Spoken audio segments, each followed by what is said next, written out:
Oh, class. Thank you for bearing with me today. I am coming to you from a recorded video a little bit earlier on a Wednesday. Normally, I would be with you this evening. However, I have previously been scheduled to be on a panel. Panel is actually discussing textiles and the circular economy in Rhode Island. I think it's something interesting, and that panel I had agreed to be on some months back. It happens to be at 6:30 this evening. So in lieu of class, we're going to do three things. I'm going to ask that you watch this video. This video is going to be a little shorter than an entire class period. I also am going to upload the lecture slides. I'm going to ask that you review them along with reading the U.S. Constitution. And finally, I'm going to ask that you try to prepare for a quiz next week on some of this material. It should be pretty easy if you followed along, but it's just a way to make sure I'm getting a little bit of engagement on this week where I'm not going to be personally there. So those are the three things we're going to do. I am going to kick it off right now by switching over to the PowerPoint display.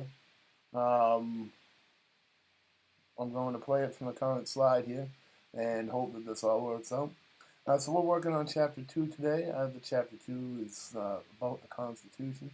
And I think maybe we can begin with some early colonial roots of the Constitution. Uh, America had laws before the Constitution, right? And many of you may remember from high school a document called the Articles of Confederation and Perpetual Union, known as the Articles of Confederation for short. That was really the first attempt at the United States of America. It only lasted 7 or 8 years. It wasn't very successful. One of the only really successful pieces of legislation to come out of it was called the Northwest Ordinance, and it created the Midwest of the United States. So think Michigan, Wisconsin, Illinois, Indiana, Ohio. Um, but uh, it also ensured that slavery would not exist in those states nor anywhere north of the Ohio River. Um, so that was there, and there were already laws and contracts and stuff being signed under the Articles of Confederation. But even before the Articles of Confederation, we had colonial governments, right? And the colonial governments didn't always have a great time. This would not be the first time the colonial governments had rebelled against the British Crown. Um, so if you look back in history, we know that right now the king of the United Kingdom is Charles III. But if you go way back to Charles I, he actually got his head chopped off. He was executed. And legend has it the man who swung the axe um, after the English Civil War to execute the king and put Oliver Cromwell in charge as essentially a Puritan dictator was the former priest of the Salem congregation at Salem, Massachusetts. You might remember that congregation from such events as the witch trials, named Hugh Peter. Hugh Peter went to fight for Oliver Cromwell in the New Model Army.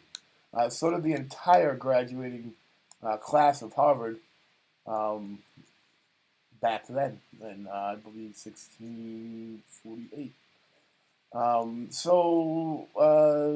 Massachusetts and Connecticut were big supporters of the Cromwell regime and not of the crown. That got him into some trouble. When eventually King Charles I's son, Charles II, comes back and restores the crown in an event called the Restoration. The second time New England rebelled against the crown was under King James II. Why did this happen? Because King James II personally got New Amsterdam in the Anglo-Dutch War, and he named it after himself. He was the Duke of York and Albany. And so he named the state New York and the city New York and the capital Albany after his own dukeships, rather than have it be called New Netherlands with New Amsterdam. Today it's New York, New York. In any event, so King James, after he rose to power and took the throne, decided to get rid of New Englanders' local town meetings, our local democracy, decided to get rid of our local avenues to petition for grievances, and decided to ship people accused of crimes, if they were tribal, and not just something he'd execute you for out to Britain, um, which was unusual. And he took all of the colonial charters away. Back then, Plymouth was a separate colony from Mass Bay. Massachusetts included Maine and these other places. Rhode Island was a colony. Connecticut also had Old Saybrook and New Haven colonies. So there were, more little colonies back then.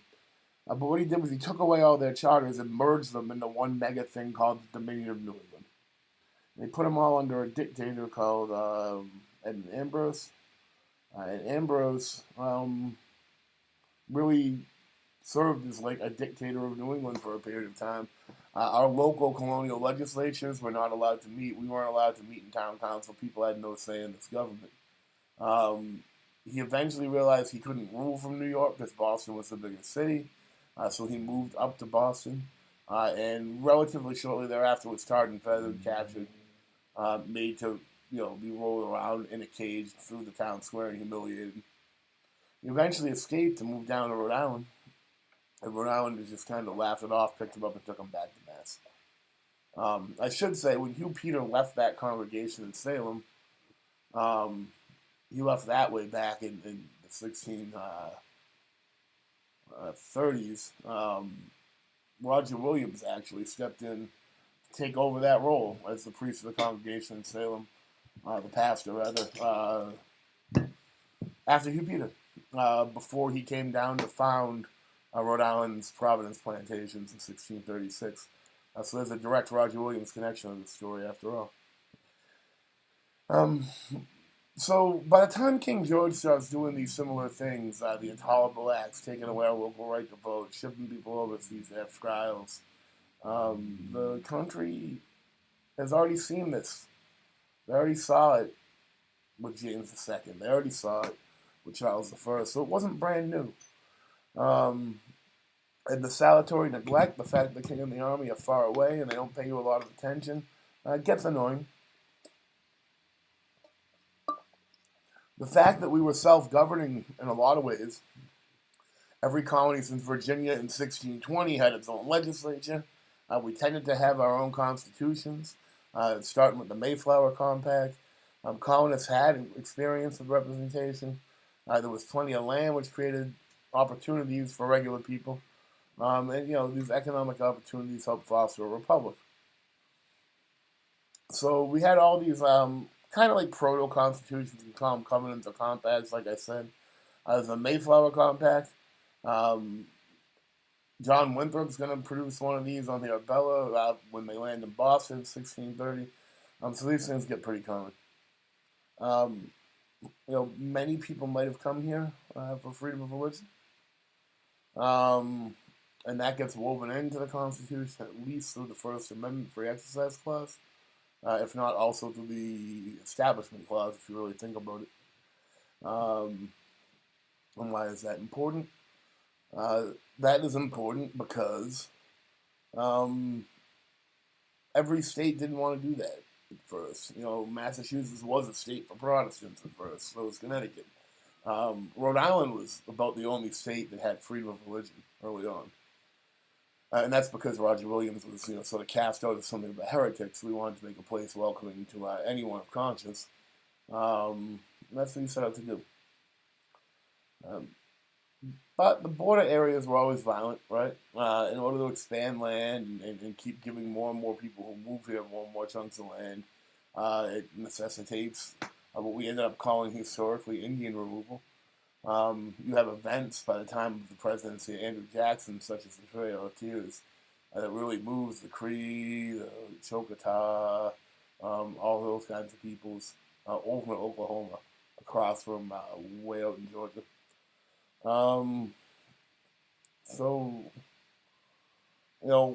Why did the colonists really complain and want to leave Great Britain? I think the number one answer is representation. They were used to making their own decisions. They weren't used to having taxes implemented on them where they didn't have any input. And they didn't really always believe in trustee representation either. So The conflict itself begins on the frontier. Settlers pour westward after the French and Indian War. Native Americans fight back. England closed the border to prevent, settlers moving westward and try to agree to the terms and conditions of foreign treaties with France and Spain, or treaties they might have had with Indian tribes, regardless. But there was so much money in just snatching up that land that it didn't work too well.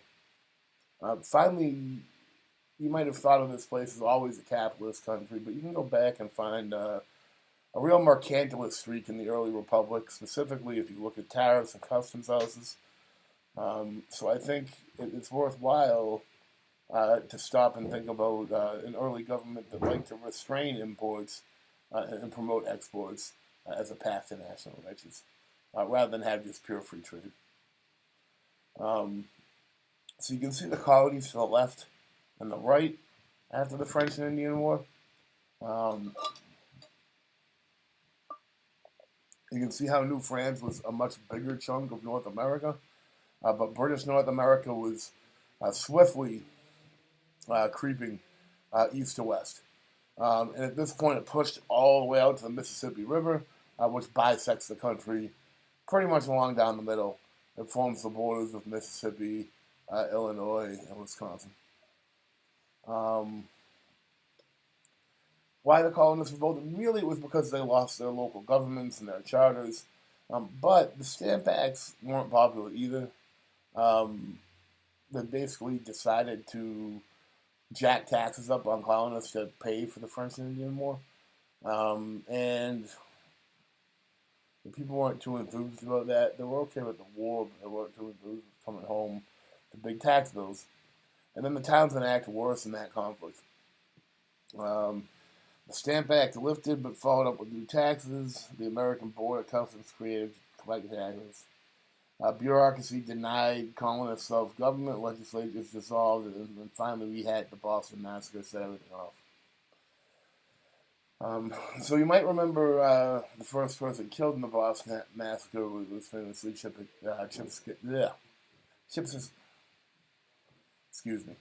Crispus Attucks. Crispus Attucks was the first African American death of the Revolutionary War, and the very first death of the Revolutionary War. If you want to think about the Boston Massacre as part of it. So he was gunned down by redcoats. In response to him being gunned down, 50 men, including Sam Adams and others, dressed up in native regalia and jumped onto ships in Boston Harbor and dumped all their teeth. So why did the colonialists revolt? Mostly the intolerant blacks, abolishing town meetings, quartering homes, putting mass under military control. This sounds familiar. It reminds them of Andros 80 years earlier. The First Continental Congress petitioned to end the intolerable acts, to boycott British goods. They really were asking nicely before they declared war. In 1775, the British